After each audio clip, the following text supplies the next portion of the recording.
When I started in my career, it was a time that we all knew that journalism was changing at that time.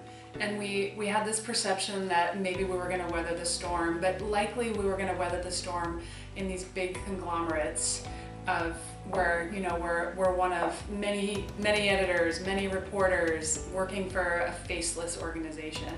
And I have been so fortunate to not have that be the case here at The Source. We started the paper back in 1997, and we had a goal to be a voice for minority opinion and other views that weren't getting out into the general public at the time.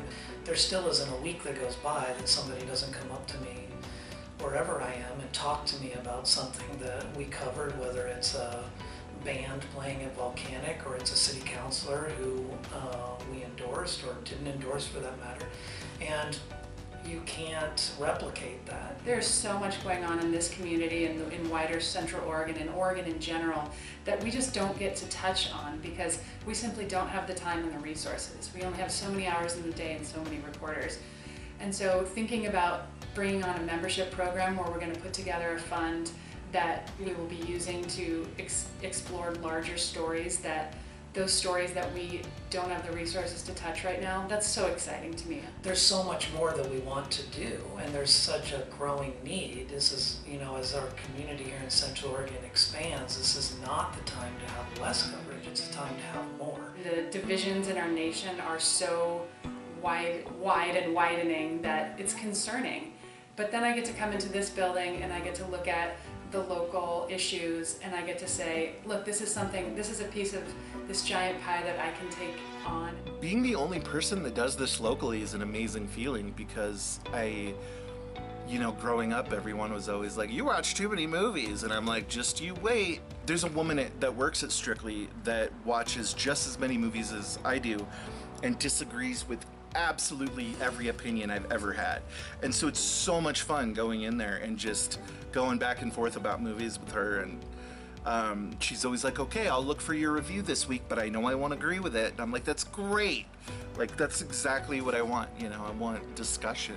If I were a new resident of Central Oregon and I picked up The Source and enjoyed it the way almost everybody does, I think I'd like to be personally connected with it.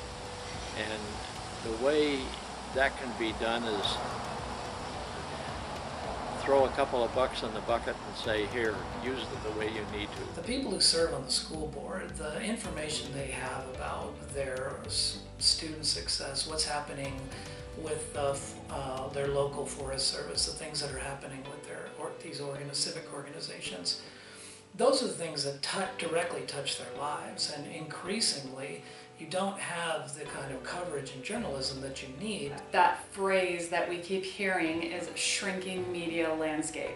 And when people hear that, I think they're used to hearing that and they're used to saying, okay, that's just the state of things. But it doesn't have to be the state of things. It's just so important to be involved with something personally.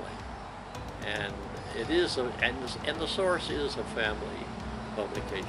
The family is all of Central Oregon, and it's a good feeling.